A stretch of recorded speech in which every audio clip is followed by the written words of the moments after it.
enemies of the cross. We talked about this yesterday on the broadcast, how that when people are living in such a way that's immoral and calling themselves Christians, he said that they're enemies of the cross.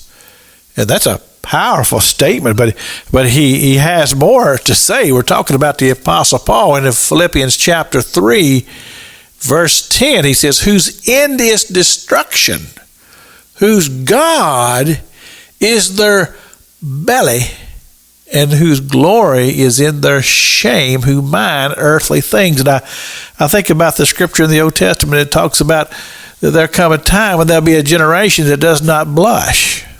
In other words, they're not ashamed about anything. And I watch and listen and observe and hear what people say, and I'm going, is there no shame? I want to tell you something. There's something that always blesses my heart. Sometimes my wife and I, we may be somewhere and we just join hands and we just hold hands, and I'll feel on her hand that ring that she wears. Now, when I bought that ring for her, we didn't have any money. We went to the Getz jewelry store in Cynthiana, Kentucky, and put $1 down on that thing a year before I proposed to her. And I made payments on that little old ring, and it was one of those that had the wedding ring that was separate from the engagement ring. And so there were more little diamonds on the wedding ring than there was on the engagement ring. So when people would say, let me see your ring, she'd hold that thing up and they'd have to squint in order to see the little diamond that was in there. Now, I'll tell you, I've replaced that diamond since then. But I feel that ring on her finger. And my heart just swells because I realize that is a symbol of love and commitment that I've made to this lady. And we've been married for a long, long time. And we got a whole bunch of kids and grandkids. And I would have it no other way.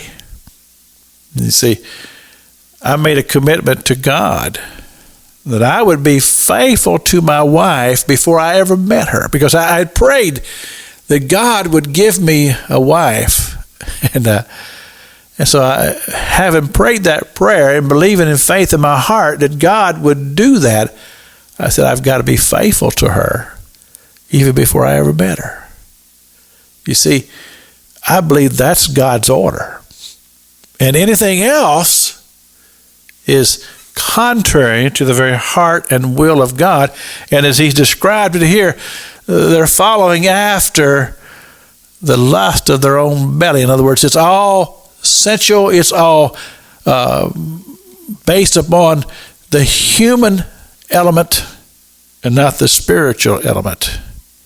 And it's contrary to the very heart and teachings of Christ, enemies of the cross, because it makes a shame of the very cross that Jesus died on for the sins of all humanity and all who will accept what he has done for them, and the very hope and joy of resurrection forever in heaven.